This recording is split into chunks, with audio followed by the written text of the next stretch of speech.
So what's up, man? We got another video. We're gonna react to this little NFL insiders for me. So yeah, let's get into it. The next time Jackson Smith-Njigba signs his nickname, he can put a $ between the J and the N. The Seahawks star just got paid in a big way. We'll tell you what it means for the Super Bowl champs. Free agency technically isn't over, but it's not too soon to discuss the most impactful moves so far. Our guys Jeffrey Chadia and Mark Ross join us tonight to talk Trent, Trey, Tua, and tons more. We'll also get a visit from Drew Aller, who is on the radar for the Man, I love Jets football, and man. of other teams as the NFL draft approaches. So how high could the former Penn State quarterback... Hold on. Let me shut my headset off. It's yeah.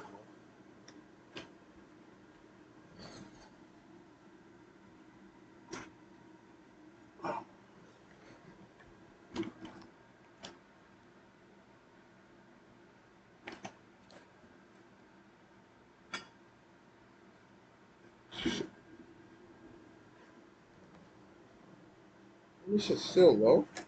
This shit not charging, bro. Alright, it's alright. Let me just plug it in like this. See if I can hear it better. Go.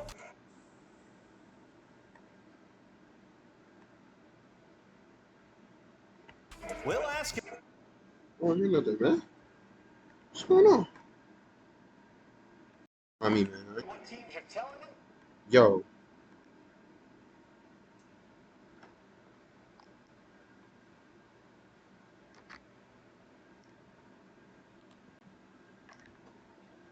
Alright.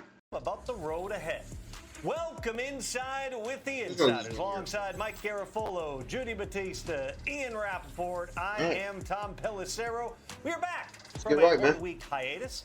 Hope that you enjoyed your time away. Tons of action, trades around the NFL, 31 days out from the NFL draft.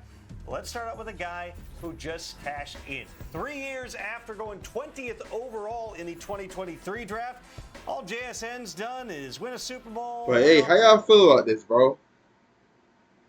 $168.6 million, bro. I thought, I think it was Pierce or whoever was on the Colts. He had like 114. I thought that was gonna be the highest, bro. But shit, 168 mil and 120 guaranteed. Offensive Player of the Year, catch like 300 balls, now the highest paid wide receiver in NFL history. 4 years, $168.6 million on his contract extension, over $69 million in cash in the first 2 years, all fully guaranteed. Ian, no matter how you slice this one up, it is a massive payday for JSN. Yeah, there is a new highest paid receiver in the NFL. It didn't take that long. It is JSN. You mentioned the numbers, $42+ million per year. That is the new money average. Also gets, you mentioned, $69 million fully guaranteed, $35 million in a signing bonus, $120 million in total guarantees, leapfrogging Jamar Chase as the new highest paid in the NFL. It's not just that JSN is productive, although obviously he is. He represents so much of what Seattle wants to do. Free agency came and went. That was last week, and 2 weeks ago. I wonder what they're gonna get from the draft too. With several of their key stars walk away to big money deals to other teams. The reason why is because the Seahawks needed room for this guy, just like they needed room for Charles. And they really traded multiple people just for him. Just like they'll need room for Devin Witherspoon. Just like next year they'll need room for Byron Murphy. This is what General Manager John Schneider and Seattle wants to do: draft, develop, and be able to pay their big-time superstars. And another one got paid in huge fashion today. JSN gained his payday just 3 years after the draft, meaning he still had 2 years left on his rookie contract, including the option year, now signed through 2031. Everybody's in different situations, Judy, when we talk about wide receivers getting paid. But JSN's payday came early. But if you're any top wide receiver, you just got to be sitting there going cha-ching, cha-ching at this point. Damn, That's that right. nigga gonna be Really, the rich first wide receiver I thought for the of rest of his after I life. saw this deal Jamar was Chase. George Pickens, which was going to be an interesting situation with the Dallas Cowboys anyway, and now it just got even more interesting because it got even more pricey. Remember, 27 million, Pickens that's it? is tagged. That means he will make $27 Yeah, I don't know what million that means. and change if he plays on the tag. They would like to get a long-term deal done. They have until mid-July to do it.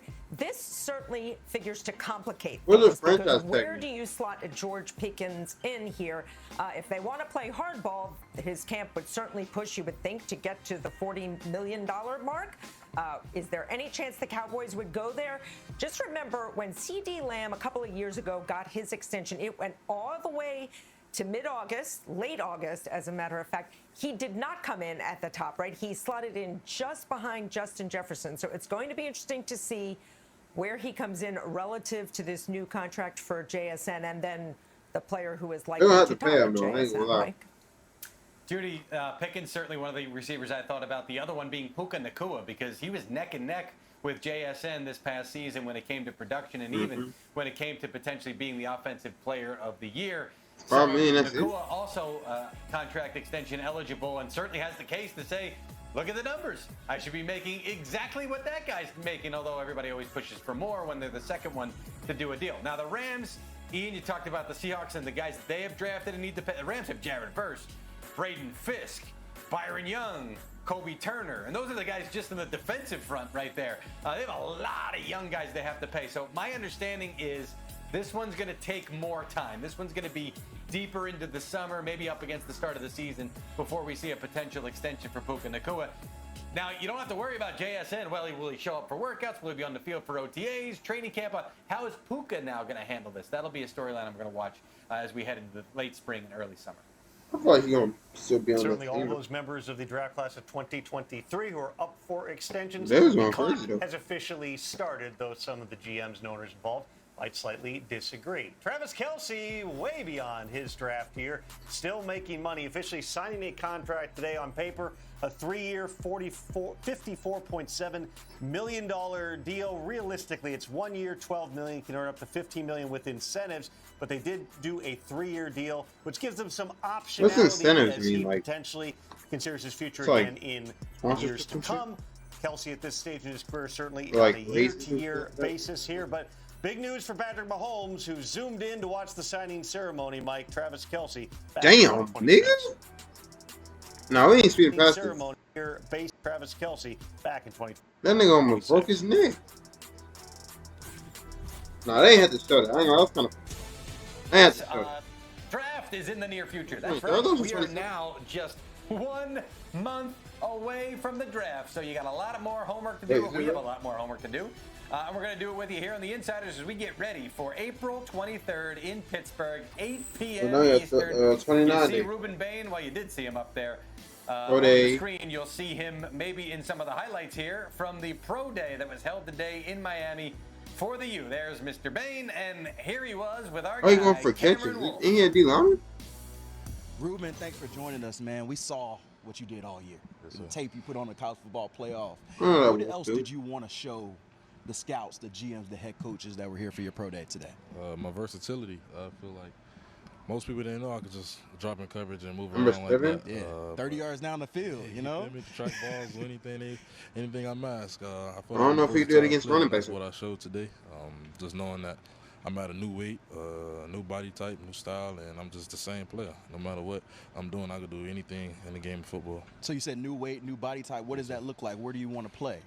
Right now I'm at 265. I feel like that's a playing weight for me. My body feel real good here. Feel explosive, still feel strong. Now you good. Quicker and faster, just feeling like my old self. Feeling very, Why does he very look so happy? agile and lean and loose, and just in a way where I could be my best version of myself. Absolutely, and you still have that power. I saw it when you was Yes, sir. popping them sleds, you know? Yes, sir. I'm laughing because I talked to your coach, Jason Taylor, before, and he was talking about how all ball you were. And he said one example is, he said 3 years they've been getting on you with your haircut, saying that you might look homeless. I know there was a viral meme from the combine. He said that's an example of just how focused you are on ball. What is that that element of you and how important ball is to you? Ball is real important, man. This is what I do each and every day. I'm just so fortunate to wake up and play football for a living. Thank you to God, but this is an opportunity I don't take lightly. So I gave him all the football because football gave us all to me.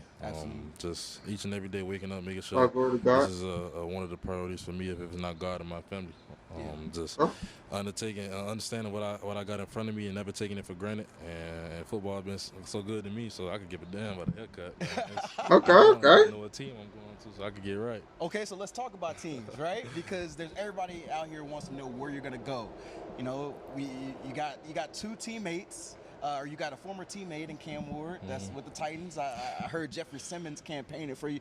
What would you think about the Titans, or where do you kind of picture yourself? Well, first, anywhere I go, it's a blessing, lifelong dream come true for me. But to play with Cam again and Jeffrey Simmons and JFM, with those caliber guys, it'd be nothing short of a blessing. Just an opportunity where I could come in and try to earn their trust and earn the coach's trust and show from day one. I don't know. I just feel like all these college players have so many like connections with the NFL players that are in there now, so it's not that hard for them to get on teams that they want to get on. Super Bowl, and that's all I want to do. I want to win wherever I go. I feel like I got the kind of mentality and the skill set to do it, and I would love to just earn those guys' trust and show it to them. Because Cam always tell me every time you see me, say we coming to get you, man. So hopefully his word hold up, and wherever I go, I'm gonna just give my all to that program. Man, that would be fun. I'll tell you what, talking to coaches, scouts here, they all raved about you. They said, I don't care what people say about length or height.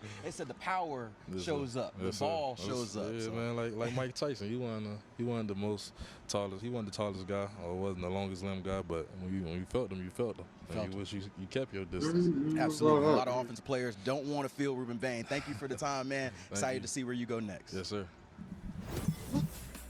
83 degrees in Miami today. Not even half of that right now in Jersey, Cam. So you and Ruben, I hope you enjoyed the weather down there. Certainly enjoyed that interview, and I also could give a damn about a haircut. Jeremiah's mock draft 3.0. Just Miami players there in the first round. Remember the one year we had like 9 Miami players in the first round? DJ projecting 3 right now, including Ruben Bain there to the Washington Commanders. Mark, bringing you in here. Mark Ross, let's talk about some of these Miami prospects. Who are you looking at down there at the U? Yeah, you trying to get back to those glory days. Not quite there yet, but they're getting there. Ruben Bain is leading the charge right there for a great interview right there with Cam and Ruben. And, you know, with Ruben, when you watch the tape, like, you don't have to guess about what he does. I mean, he brings it every single play. He plays hard. He plays smart.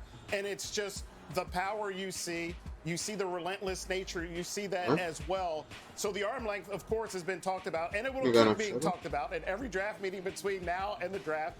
They're going to talk about it in every single draft room about Ruben Bain and whether the short arms will show up in the NFL against bigger, longer competition. Yes, he referenced Mike Tyson until Mike Tyson got Buster Douglas knocked out by Buster, who had the length there. So, but Ruben Bain, though, you know what you're getting as far as all of the intangibles and the play effort. It's just whether that is going to show up, and you're not going to know that until he gets on an NFL field and plays against NFL competition.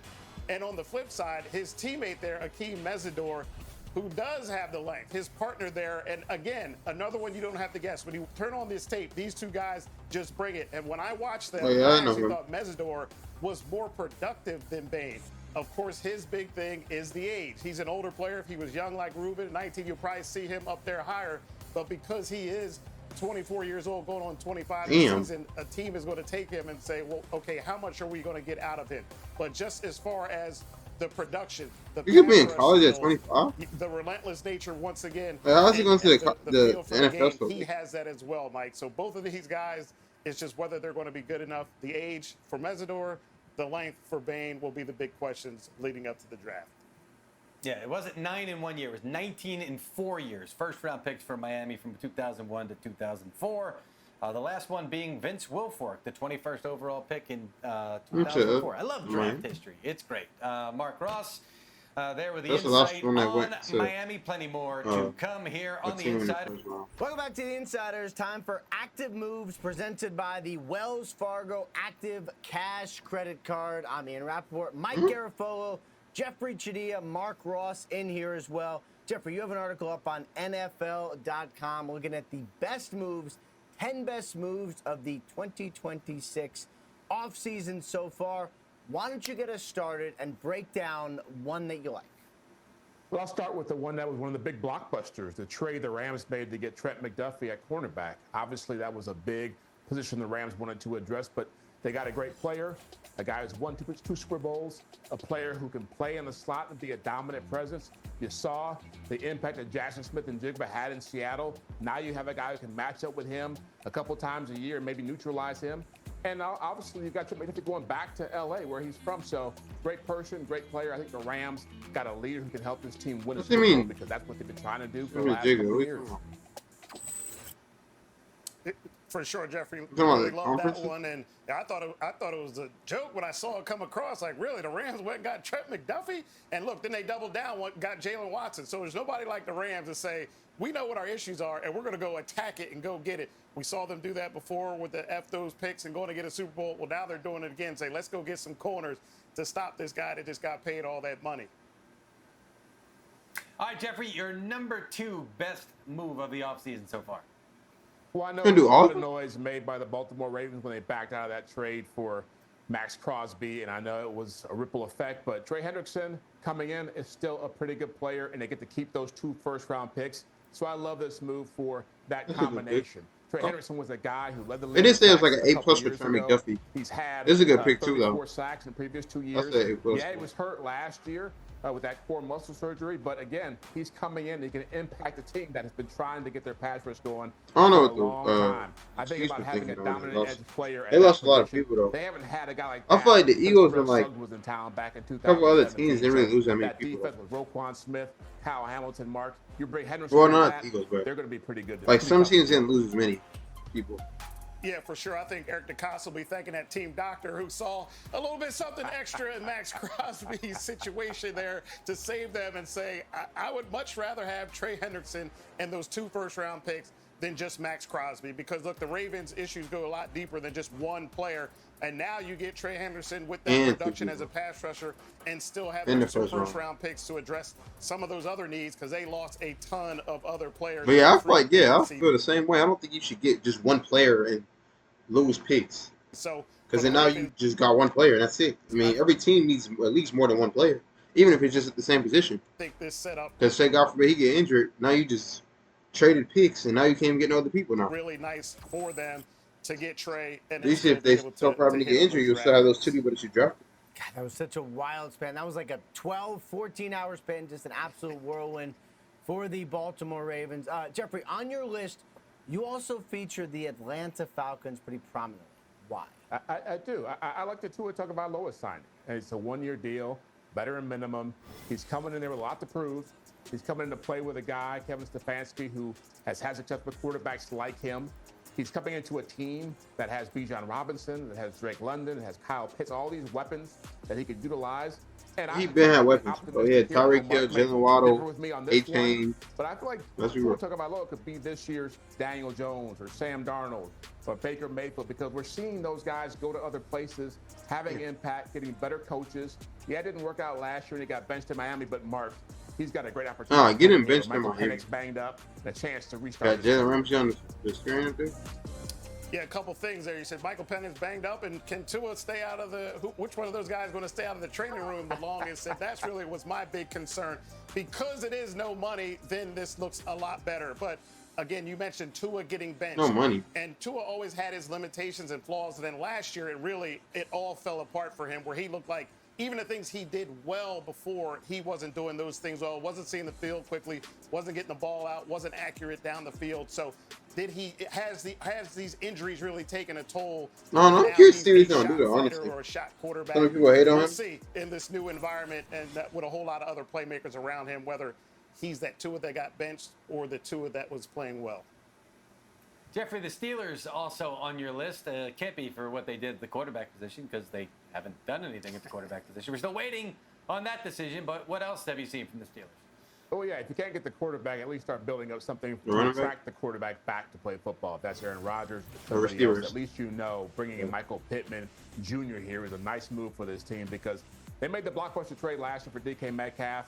I mean, you saw that offense when Metcalf wasn't out there. Not enough weapons around him. Like, he caught 59 passes. The next best total for wide receiver was Calvin Austin at 31 catches. You bring in Pittman, who you see what he's doing here, working underneath, doing the dirty work. He caught 80 passes last year. I know he wasn't, the guy was a couple years ago when he was over 100 catches.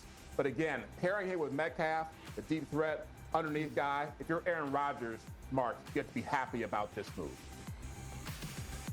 Yeah, I thought these moves with the Steelers. I don't know, like I said, if you don't play this season, or if you don't go back to the Steelers, you might as well what retire, we've seen from Aaron Rodgers over the last few years, got to get the ball out as quickly as possible, and really with DK Metcalf, hey, go win. So here you go, you bring in another guy in Pittman, a bigger, stronger guy that doesn't need much time. I just can imagine Metcalf and AJ Brown comes same down team. with the ball. So to me, all indications were okay. We're Yeah, gonna have two like big players on the Megatron too. outside because no, Aaron's got to get this out Like super Gronk. quick.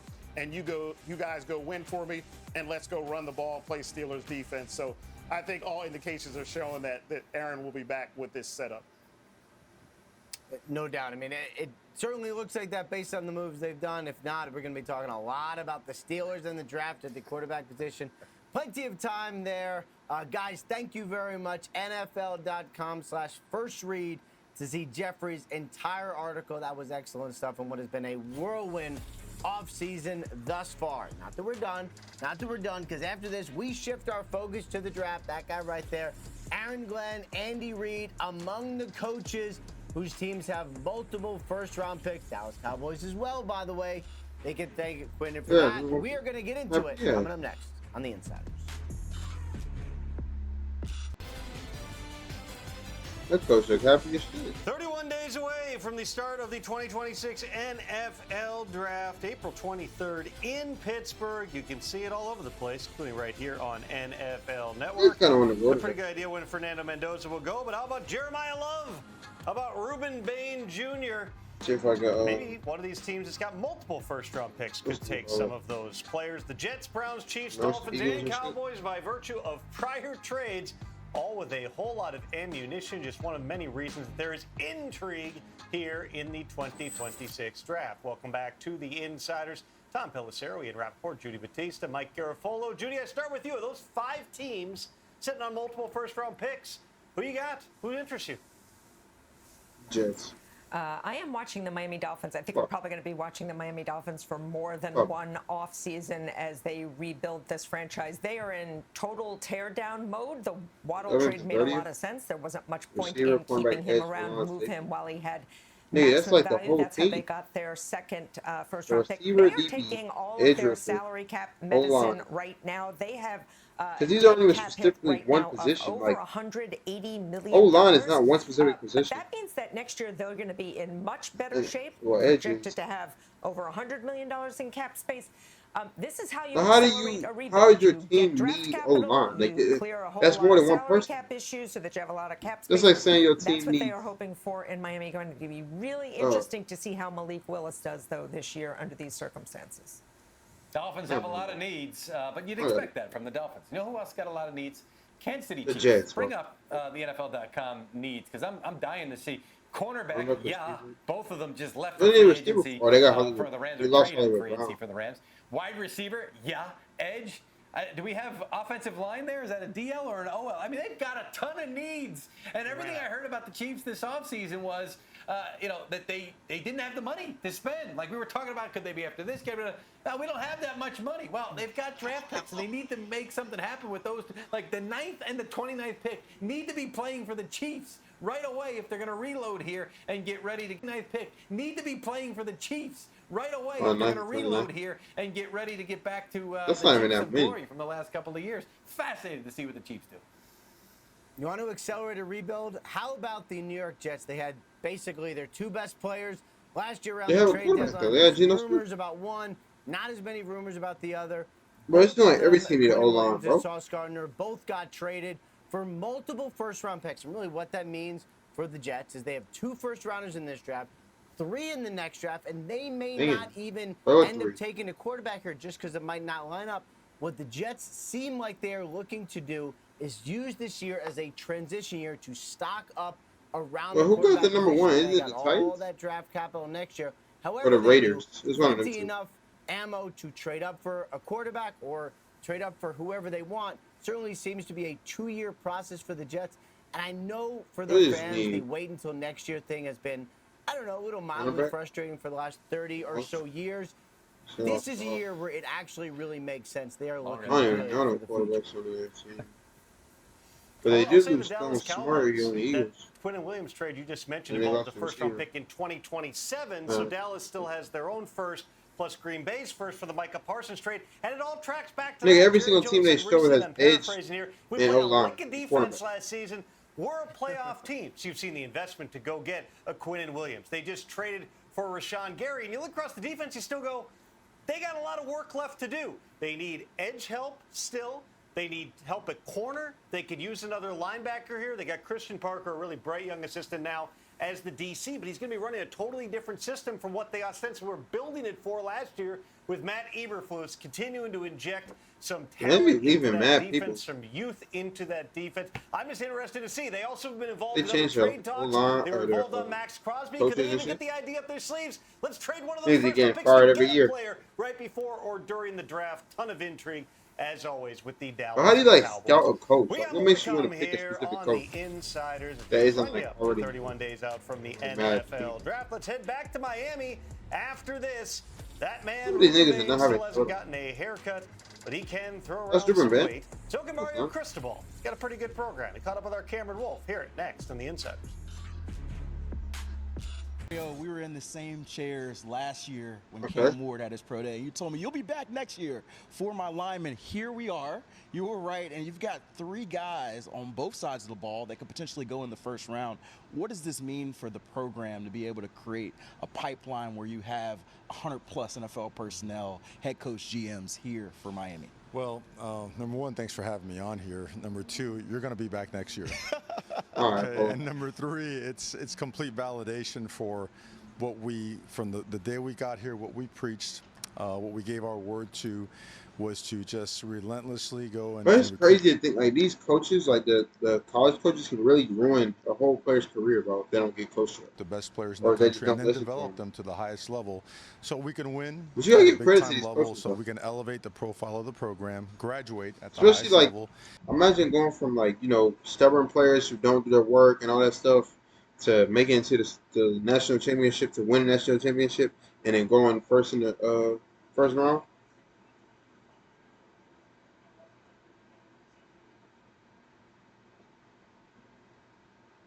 My fault, bro. And of course, niggas arguing about wrecking shit. They stole me. Seeing that, I'm gonna make some videos of that too. I'm posting the next remember. one. Right. Like that. So it's an incredible feeling. And our underclassmen got to see that. And then we shut them off the class. You know what I mean? So let you know that it takes a lot, but it's an awesome day. So I want to start you with Ruben Bain and Francis. And it's like knowing these are guys you've talked about being cornerstones of your program, right? And here they are being able to build themselves to this point. Can you maybe paint the picture of the development of getting them from high school to now where they are going to the league? Well, I mean, I remember sitting outside of Hard Rock Stadium with them after some brutal games. Yeah.